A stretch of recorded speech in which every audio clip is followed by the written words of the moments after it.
Representative Barca. Just get the gavel. Clerk, call the roll. No, listen, it says, if there's any doubt as to whether good cause exists, the governmental body should provide 24 hours notice.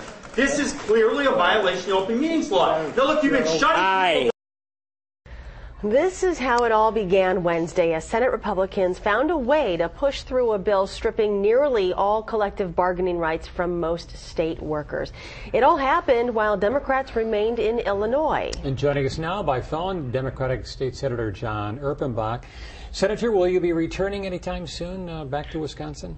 Oh, yeah, I imagine we will be. I don't know when, but we talked last night, and there's a couple of people checking out whether or not legally they could do what they did as far as the open meetings are concerned. It's something, we all take pretty seriously here in the state. So, but I would imagine we are returning pretty soon.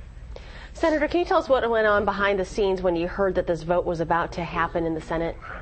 Well, it was pretty much the only option that they had. There wasn't anything else they could do. And just so you know, Charlotte, this was something we offered up to them or suggested to them before we left Madison few weeks ago, was that just let's take all of the non-fiscal stuff out and vote on that separately and have a separate debate on that. And they wouldn't do it simply because they kept on saying that, especially the collective bargaining language was a fiscal item and that they were not going to take it out of the budget repair bill. And even it was something we talked to them about probably about a week ago, kind of offering that up again. But anyway, so this was pretty much, they wanted to do it. This was the only way they definitely could do it.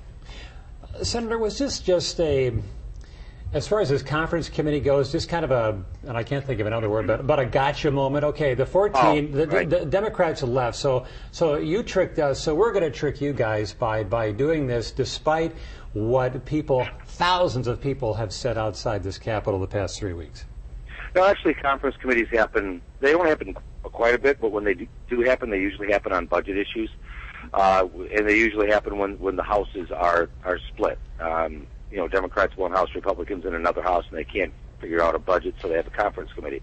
So it's been used before, but they needed an excuse to get to the conference point, and they made one up, and that's fine. That's perfectly within their right to do it. But as far as getting what they wanted, which was taking away the collective bargaining rights, this was the only way that they were able to do it. Mm-hmm. And so we knew it was coming. We just didn't know when.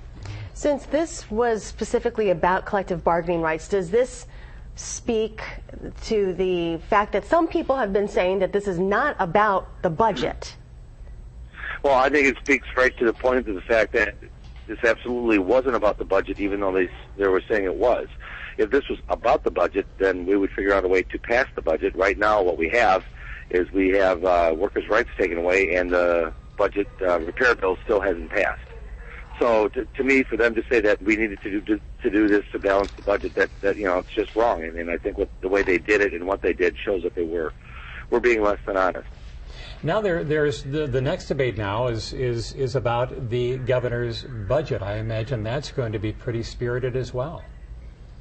Well, yeah, I mean, it really is, Rob, and it is because you're seeing basically two different philosophies clash here. I mean, we're going to have long arguments about Medicaid. We're going to have long arguments about school funding and shared revenue and all sorts of stuff. There's no doubt about that. I think the way the budget is set up right now, and I understand we have to control our spending and get that under control, but at the same time, going at the very basic services that a lot of people depend on, and in certain cases, a lot of people can't really function without, it's the wrong way to go. So, yeah, it's going to be a pretty long haul, and I know it's going to be a good debate. It's a debate I want to make sure we're really clear with everybody we are not walking away from.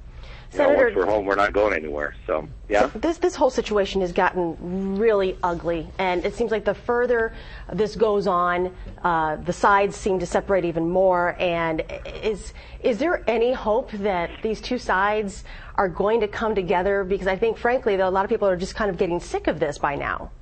Yeah, I don't. What will happen is that things are going to pass. Things are going to move, whether we agree or not. I mean, we know that they have the votes. If we come together over certain issues, that would be great. But there's going to be certain issues these are the issues that divide parties, and so we won't necessarily come together. And we need to make our case and try and pick up a couple of votes for whatever it is we want to. But at some point we do have to come together, and we will not agree on this specific issue, but that doesn't mean that we can't look for some sort of consensus on the next issue. So, Yeah, it's. I mean, it's very clear they got what they wanted. We knew that they were probably going to get what they wanted, and so let's move on to the next item. Senator, we have to run. We appreciate you talking to us, and thank you very much, sir. All right, guys. We'll see you soon. All Thanks, right. Senator. Thank you. We'll be right back.